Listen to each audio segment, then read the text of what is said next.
hey, come on in. How'd you get here? Mom dropped me off at the library. I'm supposed to be studying right now, but I had to come see you first. Okay, what's wrong? Well, I don't know if Christina told you, but I've been having these episodes. I get angry for no reason and break things. At first I thought it was because I was bipolar. Oh, like my dad? Right. Since it runs in families, I figured if Uncle Sonny had it, there was a chance I could too. But then I met Sean. He said it sounds more like post-traumatic stress. Who's Sean? Oh, he used to be a Marine in Afghanistan. Okay, well, where did you meet this Sean? Volunteering at the hospital? I was on Baker Street when there was a car accident. It was really weird. As soon as I heard the tires start to squeal, I felt like I was right back on the bus. That must have been pretty scary. I was afraid to move, afraid to even breathe. Thankfully, Sean came over to help, and he stayed with me until I calmed down. Okay, well, he seems like a nice guy. After I told my mom what happened, she got me an appointment to see Christina's therapist. Mom thought it would be a good idea to talk to someone about what happened. Today was my first session. I was a little nervous, but talking about what we went through was surprisingly helpful. Well, that's great. Yeah. But when I left, all I could think about was you. How you could benefit from counseling, too. I know that the bus crash really freaked you out, Molly, but it wasn't as bad for me. It was probably because I'm older, and I've been through a lot worse stuff in my life. Like going to Pentonville, right? Yeah, I'm glad, talking to somebody's helping you out, but I don't need a shrink, I'm fine. Really? Because to me, you've been exhibiting all the signs of post-traumatic stress. You lose your temper for no reason. You get into fights at school. If you just talk to someone about what happened, I guarantee you wouldn't have so many outbursts. Talking to someone about what happened gives you an outlet for all that anger. Look, I realize not everyone is comfortable opening up to a stranger. That's why I came by.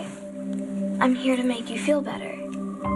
So please, Michael, please tell me what happened to you in prison. But Molly, it was nice of you to stop by, and I appreciate you trying to help, really, but you just need to focus on your own recovery right now. Well, that's what I'm trying to tell you. Counseling made me feel so much better, and I think it can make you feel better, too. It took a lot of courage for you to open up and talk about what happened and how afraid you were after the bus crash, how hopeless we all felt, really. But even if you think you're feeling better, there's still a long way to go. So that's why you have to keep seeing your therapist. I know. And I just wish you had someone to help you, too. I did. And even though I don't see her anymore, she helped me out a lot. You're talking about Abby, aren't you? I can see how she'd be really easy to talk to. Remember that day at Kelly's? Abby was so nice to me. I liked her right away. Yeah. Christina didn't. Well, that's because Christina wants you to be with one of her friends. Well, you don't? Not if you don't. I mean, Christina's friends are nice, but they get hung up on the dumbest things, like who's taking who to the dance, which class is gonna win the spirit stick at pep rally. It's so high school, and you're so not. Maybe it's because of everything you've had to go through. It made you more grown up than other kids your age. But that's why Abby was so perfect for you. Oh. She was mature. That's what everyone was so weirded out about. They thought she was too old for me. Michael, don't let the conventions of small-minded pedants stifle the feeling you and Abby have for each other. If you love Abby, you should be with her. You sure you don't want me to drop you off at home? No. Abby, hi. It's nice to see you again. You too. Actually, the timing couldn't have been better. Michael and I were just talking about you. Molly. Really? What were you guys saying? Oh, just how perfect I think you and Michael are for each other and what a mistake it was for you to break up with him. Trust me, you will never find a better guy than Michael.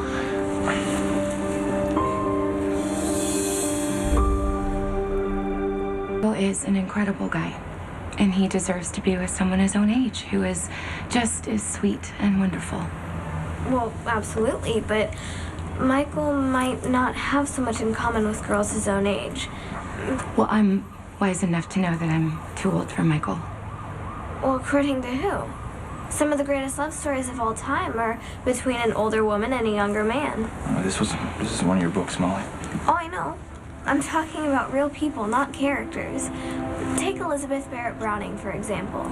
She was 6 years older than Robert Browning and knew her father wouldn't approve, but that didn't stop them from having the most romantic courtship ever.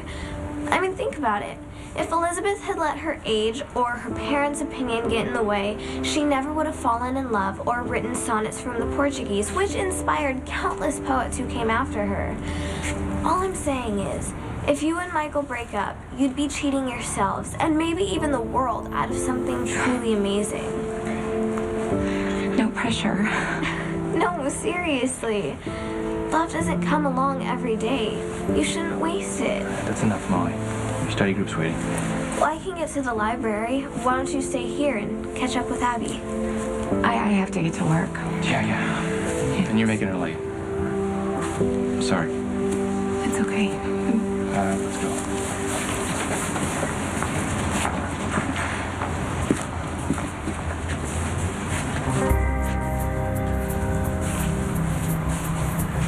Who the hell was he? Seth, let's go on me. Is that the guy you dumped me for, Abby? Look, Michael is just a kid with a crush. Okay, I'm dating the guy who shoved the gun in your chest and threatened to pull the trigger if you came near me again. What, yeah? Well, I don't see your new boyfriend anymore. It's just you and me. The way it always should have been. Brandon, please. I don't want you getting hurt because of me, okay? What are you doing with that guy, Abby? Can't make you happy? Not like I did. Brandon, we're over. Baby, you know how good we are together? We have been for a while, okay? I am late for work. You're crazy if you think I'm letting you get on stage and shake your ass for a bunch of strangers. Mike, No. hear me? Go now! Go now! Brandon, stay the hell away from me! No, leave me alone! God. You're crazy, Brandon. Stay away from me. I said shut your mouth, bitch! Oh.